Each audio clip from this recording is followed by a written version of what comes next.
Hello, I'm Suzy Vance from Creating from the Heart, the Artistry of Living. And my guest today is Brent Stegenga. Very good. Okay, Very good. I did really well of pronouncing his last name, but it's a name you shouldn't forget. So, Brent, what are you up to these days? Started a new life for myself a little bit in the world of real estate. Really? Yes. And how did that come about? Is that a change for you? Big change. What did you used to do? I was in the beer industry for 9 years. While in the beer industry, I actually did real estate part-time for 2.5 years, and then took the plunge full-time last October. Ooh. So wow. It's a change. And what on earth made you take the plunge? I mean, what was more attractive to you about real estate than about beer? So I know can you probably, love beer. I love beer. I love the job. It was great. It just wasn't that fit I was looking for anymore.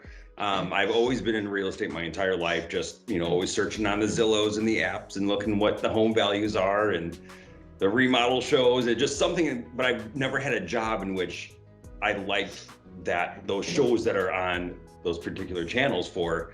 So I decided, hey, you know what, why not? We can use a little extra money, went part-time. And COVID hit and all this other stuff. And so the beer job went crazy, working extra hours, 7 days a week. And then, the daycare loss and school shut down, the wife working full-time. And it was a forced and in a good nature. Like I've been talking about going full-time real estate just to really put myself in there, dive in deep. So that's what my passion was.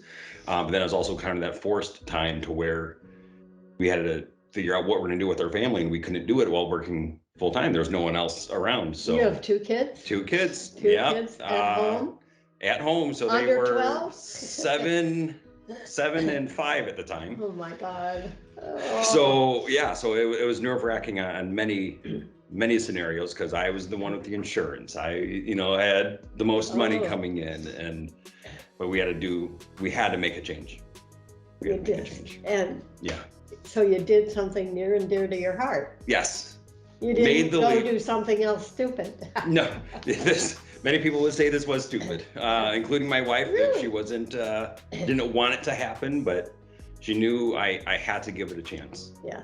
And I wouldn't be able to live with myself if I didn't give a chance at one point in time. And there are all kinds of signs that are showing up that say that was the right decision, not the least of which is life is easier, is it? Nope.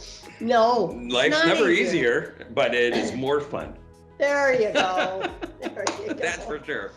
And it was, what was I think crazy about it is my part-time career did not justify me leaving. I wasn't killing the market. I wasn't doing a ton of business. I had maybe 4 or 5 deals a year, which isn't a whole lot. That's not enough to say, hey, quit your job because you're killing it. And so most people, would say that it wasn't the most wise decision. You should hold on to, that guaranteed paycheck. That sounds like somebody who's terrified. I was terrified. But what I learned to also live by is using that fear as a motivation. Yes.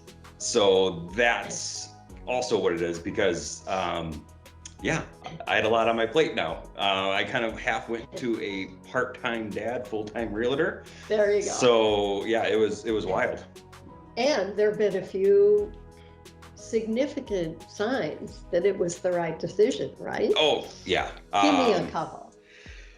The moment I quit, I probably doubled my business from what I did in 2.5 years. Oh my God. In the first 3 months. And so, the moment I quit, the real estate market picked up. I had time to actually put into the business and talk to people and keep up with them. It's been almost 1 year. October 16th will be 1 year And then, yeah, so I just got a nice little recognition for fastest growing realtor. Yay. You know, so that's. You must be a nice guy. Hey, I take my time, and I just love being around people and seeing their needs as well. Seeing them happy. Yeah. I know. Isn't it amazing to light somebody's fire? It's fun. It is fun. And like, I don't sell people. Like, I often will talk people out of a house than trying to talk them into a house, because just not like, because I'm, you know, in for the long haul, to where if I get into a house and they don't like it 6 months later, well, then maybe it's going to look at me. What are some of the reasons somebody wouldn't like a house? Can you give me an example? Well, obviously foundation problems and water seepage, and like, I think a lot of people trying to rush the process because they have certain needs. They like, oh, I need to buy a house, I need to get in, I need more space.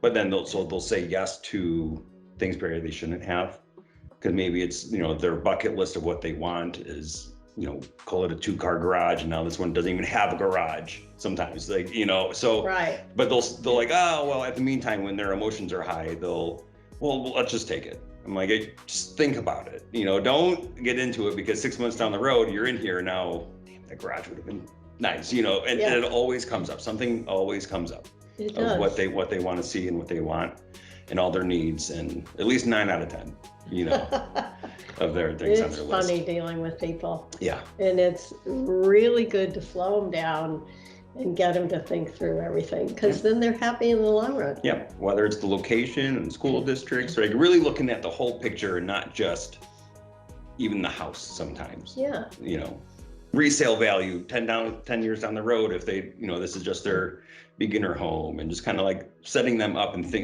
helping them think about more than just right now. So. Very good. Yeah. Well, I want to say congratulations, especially on your reward recently. Thank you. Thank you. And thanks for taking the time. Absolutely. And for sharing with us what it's like to follow an opportunity near and dear to your heart. Thank you. Stay tuned for more. Bye-bye.